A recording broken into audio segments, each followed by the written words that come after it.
So, how often have you come up against a rule at work that makes absolutely no sense? For example, you're locked out of your computer, and the only way to get IT to help you is if you log on, which you have no way of doing because you're locked out of your computer. Now, we're reading a book that says restoring common sense at the workplace can help reduce bottlenecks and do so much for companies. The book is titled Ministry of Common Sense, and its author is Martin Lindstorm. He's been named one of Thinker's 50's top 50 business leaders 3 years in a row, amongst the top 50, and he joins us live now. Welcome, Martin Lindstrom. Hi, Michelle. Good to be on your show.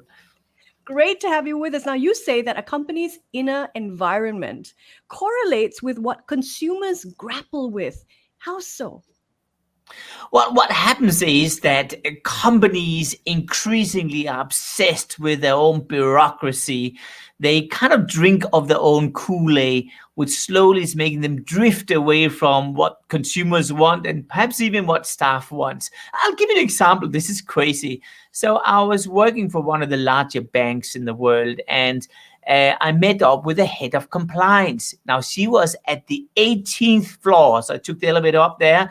And I said to her jokingly as I went into the office, so you must have been producing a lot of rules over the years. And she looked at me and she said in a very serious way, yes, 1,271 rules. So I sat down. This was the tone of voice of this meeting, all right? So she gave me a book bigger than, the old Yellow Pages book. She slammed it on my lap.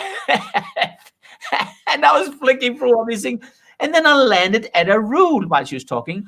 The rule was page 200 and something. And it said, if you have a contract signed with a client, always email it, always send it by the mail, and always fax it.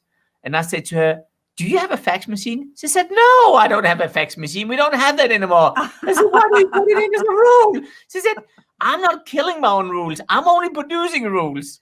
That's a great one. And it's a good thing that Yellow Pages book didn't land on your foot because you might have broken a toe. It sounds like it. What most people do when they work in bureaucracy, I'm sure a lot of people watching and listening out there just can't handle it anymore. There is so much stuff going on, which is ridiculous, right? True, true. So I like how you define bureaucracy. There's a quote at the start of your book by Josh Billings, and the quote goes like this: common sense is the knack of seeing things as they are and doing things as they ought to be done. Now, most of us, have mothers or teachers who drummed common sense into us at a young age. So it's, as its name implies, common. Why is it so scarce in companies, do you think? Well, there's a very simple reason why. And before I tell you that, let me share with you an interesting correlation between the word common sense and empathy. Empathy is the ability to put yourself in the shoes of another person and feel what that other person is feeling. And what we know today is that empathy is having an existential crisis at the moment. In fact, a recent study by the University of Michigan shows now, there was a study among 14,000 college students. It shows that the empathy levels have dropped 48% over the last decade alone. Now, when you think about that, that may explain then why common sense always and also is disappearing. And here's the reason why. Let me give you an example. Two young kids were sitting in a dorm room and they were smoking all sorts of things you shouldn't smoke. And off their head, they are posting photos online. And of course, the parents freaks out. And the day after, the kid is saying to his mate, he's saying, listen, I wish we could retract those photos. And that was the birth of Snapchat, today a $50 billion company. Now, why was it created? Very simple, because it was all about empathy. They felt the pain themselves. I'm sure they recruited all their friends which felt the same pain. That became this huge company. But as a company grows, that feeling disappears. New people are going in and out as a revolving door. Legal and compliance come over and take the control. The founders are going on the side track. And what happens is that suddenly common sense is replaced by nonsense. Empathy, of course, is dropping to zero. So why is this happening? It's happening because companies kind of create their own little world. They're starting to see the world from inside out and not from outside in. Yeah, to what extent does politics have to do with the lack of common sense so evident in companies? I think you talk in this book about how there's so many little silos. Everybody wants to be a decision maker, and doesn't that Yeah. add to the complication of just a simple, doing things as they ought to be done gets lost in that process because of politicking. It does, because here's the issue. If you are a small startup, you don't have time for politics because you're five people doing the whole work. So you're just running around to survive. But as the company grows, you can hide, you can suddenly do things, and you can play the game. So politics plays an enormous role. In fact, when we did the study among 120 larger companies across the world, including, by the way, a lot of companies in Singapore, we realized that around 45% of the time you and I spend in these corporations every day is basically allocated to politics, meetings which have no purpose, agendas which doesn't make sense, and just a lot of BS, as we say. Absolutely. In the book, you say a meeting should not last more than 30 minutes. I wonder if you can elaborate on that. I can. Well, here's the point. As we all stop behind our screens, more or less, you will notice that, first of all, every Zoom call or every Teams meeting lasts for exactly 60 minutes, no matter how mundane it is, no matter how ridiculous it is. And it's a little bit like you feel guilty if you're sneaking out after 39 minutes, kind of like, oh, my boss wouldn't like that. Because here's the issue. Today, we are measuring each other on the number of calls we are on, because there's no other way of measuring productivity. So ironically, productivity is going through the roof. Of course, creativity is completely disappearing, but that's another side product of this. So here's what I'm saying. First of all, why does every meeting last for exactly 1 hour online? Where did these toilet breaks go? I mean, do people not go to toilet anymore? It's just like, let's get rid of that. That's unproductive, right? And not only that, what's even worse with these meetings is that when you are sitting in them, you are really doing the work for the next meeting. You're sitting in one meeting, preparing for the next meeting, and after you've done sort of 10 calls during the day, you are exhausted. You throw yourself at the couch, and then it's time to do the work, right? So it's kind of crazy. So here's what I'm saying. Whether you are online or you're offline, cut it down to 25 or 30 minutes, allow for a toilet break, be very consistent, have an agenda before. And here's the most important thing, Michelle. In the old days when we had meetings, we would walk to the meeting room, we would talk to people later on, we would align with people, we had the water cooler moment. Well, guess what? We don't have that anymore. It's gone. So you should call people after the meeting and say, hey, Peter, you kind of were very silent. What's going on here? So you align yourself, because you can't do it in these sessions. So that's some of the advice I'm revealing in my new book.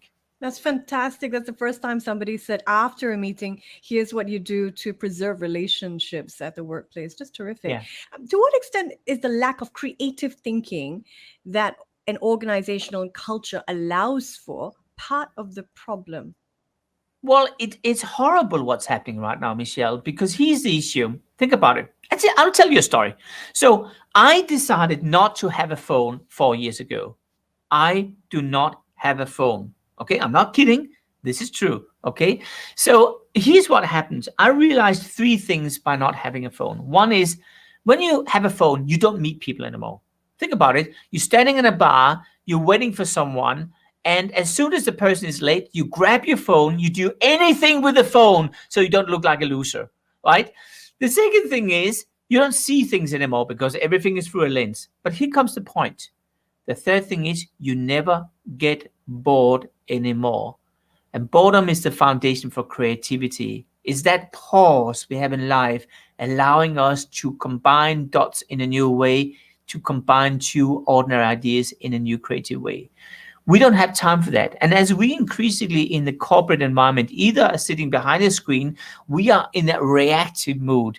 We're constantly bombarded with a new call, a new ding, a new session going on, but there is no time for reflection.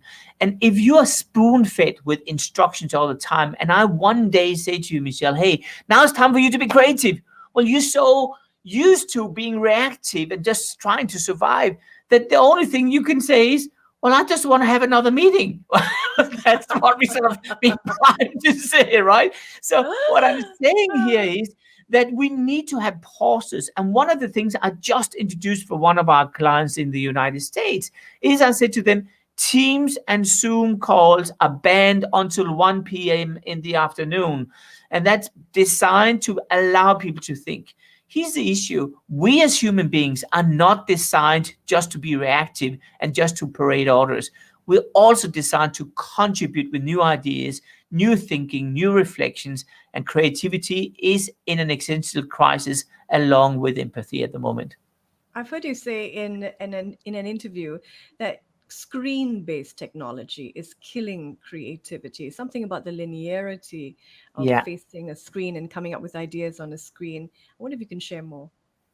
Well, absolutely, I can. Here's the issue. There was a study done with astronauts put out in orbits, and they tried to measure how their creativity levels were and how their happiness level were. And what they realized was when you're stuck in the same environment, which it is when you're stuck up there for 2 years, and you see the same people, creativity levels are completely plummeting. Why is that happening? Because creativity is all about seeing things in another context. It is to combine two ordinary things in a new way.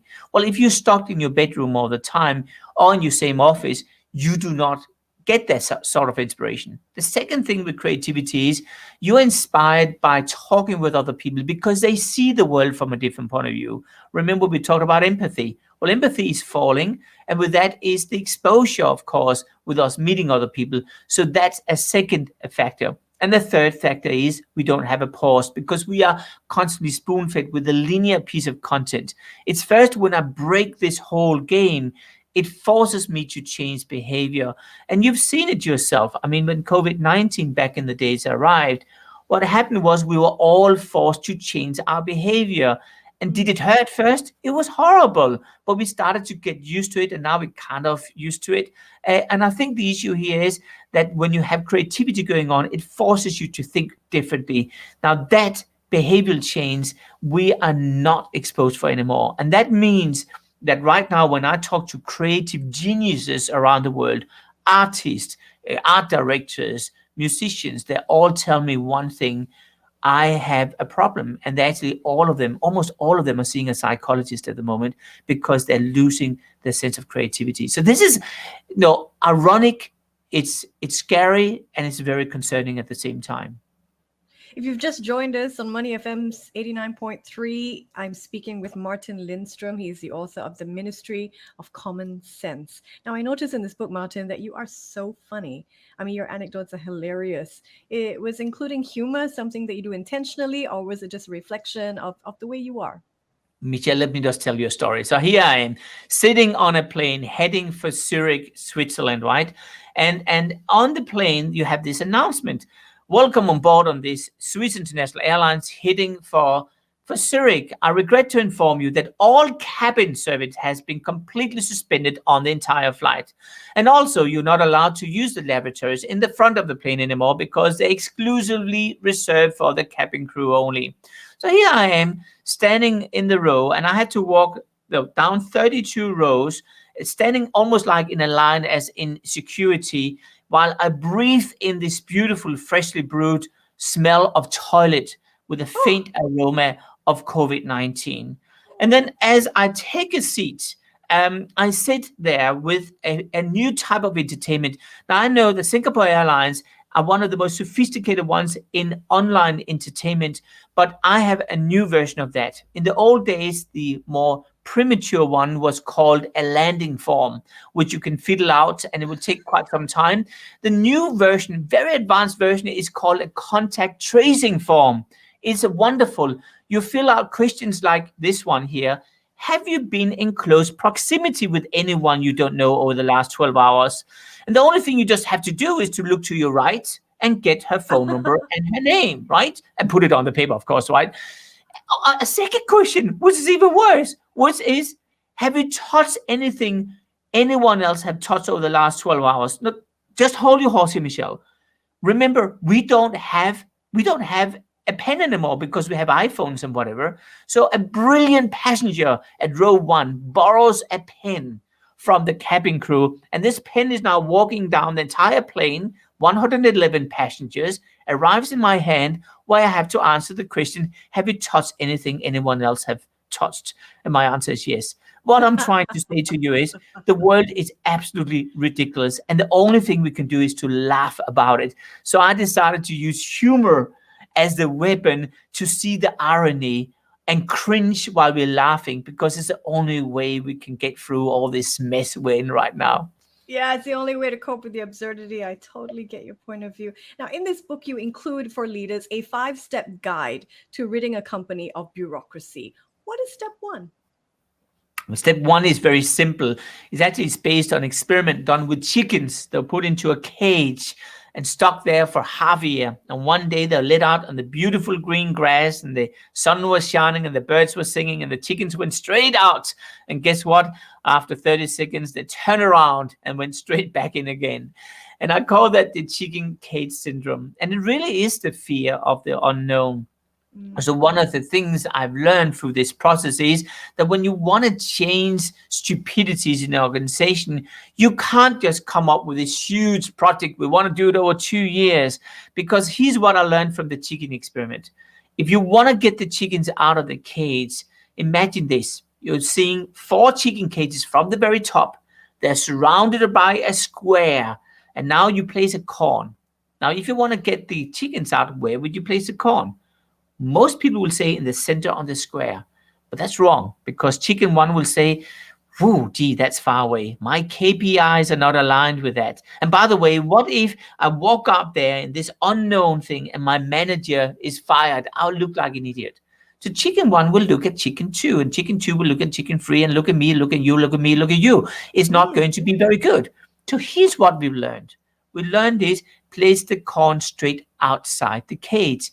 Give people a little bite-sized victory. And I'd call that a 90-day intervention. It's a small bite-sized change you make within the organization, which are reflecting a change. And then once you do it, you celebrate it. You celebrate the hell out of it.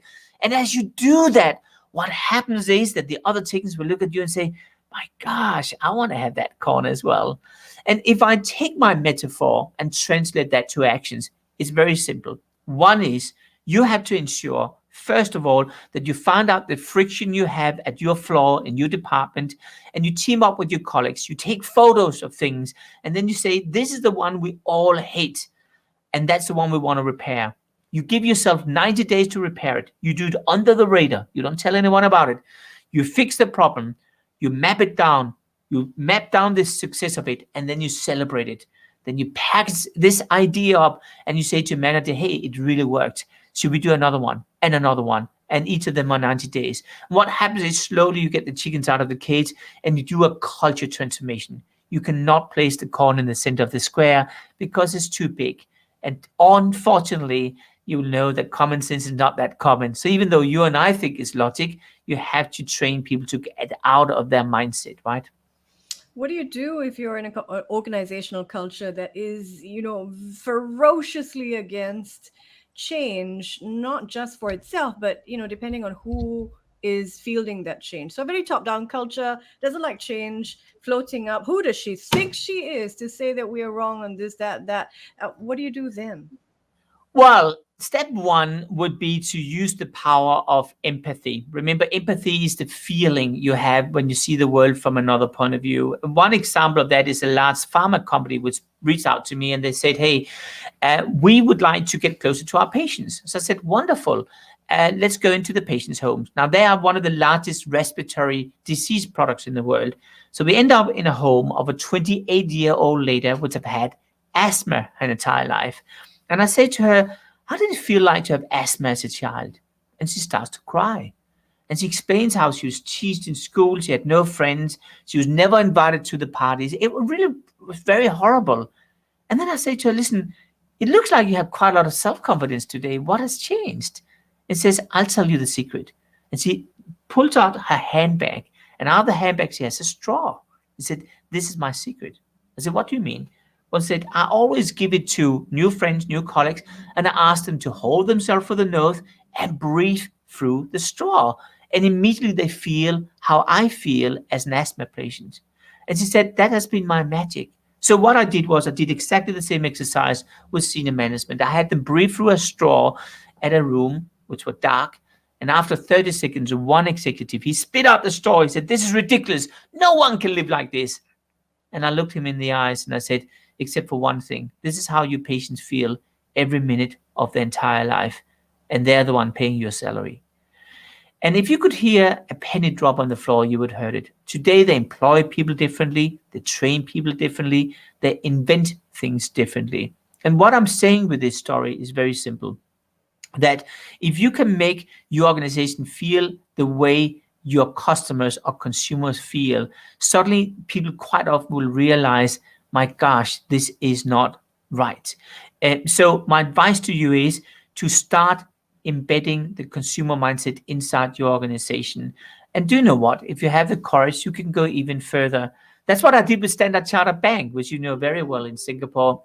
We went further. We said, why don't we open a ministry of common sense? And in fact, Standard Chartered Bank were the first in the world to open a ministry of common sense, both in London, but also in Singapore. And in fact, what they did was to remove one stupidity at a time. And today, 3 years down the track, they removed thousands of them and people are starting to smile. Absolutely fantastic. Before we let you go, Martin, and we hope people pick up your book, of course, The Ministry of Common Sense. It's terrific. I want to give you the last word. What would you most like leaders to understand about paving the way to include a Ministry of Common Sense at work? Maybe, they can't set up a ministry by themselves, but what can they do? I think the most important thing is to come to realize that the bigger your organization is, the more you will realize that in fact you're wasting your time on corporate stuff, which is adding zero value. If you do not have a workforce which is motivated, you will see that your productivity will go down. So you better remove all those stupidities, all those frictions. And here's the advice to you: remove one of them at a time. A tiny little thing can do wonders because they infuse hope within the organization. And I think these days we all need a piece of hope, because as Benjamin Franklin once said, common sense is something that everyone needs, few have, and none think they lack. So let's get it back again. Absolutely fantastic speaking with you. He's Martin Lindstorm, author of The Ministry of Common Sense. Martin, thank you for joining us here in Singapore. It was a pleasure, Michelle. Thank you.